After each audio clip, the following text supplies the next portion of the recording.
Coba ingat, seandainya orang tua kita mulai sepuh, udah tua renta, apakah pernah ada adegan dalam kehidupan kita, kita membentak orang tua kita, sampai orang tua kita merasa ketakutan kepada anaknya sendiri. Orang tua kita nggak berani untuk mengatakan keinginannya, ingin dibuatkan atau ingin dimasak, ingin dibelikan satu masakan kesukaan dia, saking takut dan saking kagetnya orang tua kita terhadap sikap kita yang pernah memarahi, membentak, bahkan kadang mencela orang tua kita.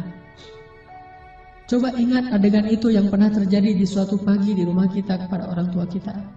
Adegan yang pernah terjadi di suatu malam di hadapan orang tua kita.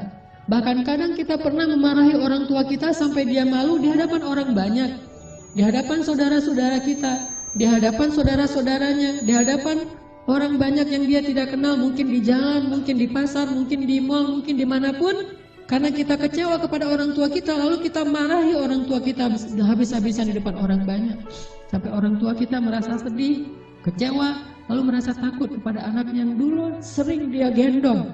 Anak yang dulu dikecup keningnya, tetapi ketika anak ini merasa sudah mampu, sudah punya segalanya dan orang tuanya dalam keadaan lemah, dengan sombong dia membentak orang tuanya.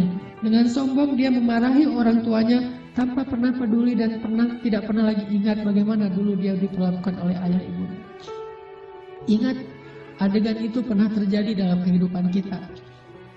Kalau kita merasa kita tidak pernah melakukan itu, mungkin kita adalah seorang pelupa. Saya kira orang seperti kita yang dulu pernah masa-masa kelam, pernah nggak stabil emosinya, pernah mengalami masa-masa sulit. Saya kira semua kita pernah ngalamin masa ketika kita benar-benar menyakiti perasaan ayah dan ibu kita. Kita buang semua jasa mereka, lalu kita mengatakan kalimat-kalimat yang seolah-olah kita adalah anak yang tidak pernah mendapatkan kebaikan dari orang tua kita. Ayah kita diam ketika dimarahi oleh kita, dan dia tidak pernah mengatakan, dulu kamu pernah seperti ini tapi saya sabar. Dulu saya habis-habisan berkorban untuk kamu, saya korbankan semuanya, saya siang malam mencari nafkah untuk kamu. Ayah kita tidak pernah mengatakan itu di hadapan kita, dia tetap sabar, menanggung semua ucapan-ucapan dan bentakan dari anaknya. Apalagi ibu kita. Apakah dia mengandung kita 9 bulan hanya untuk ketika kita lahir lalu membentaknya?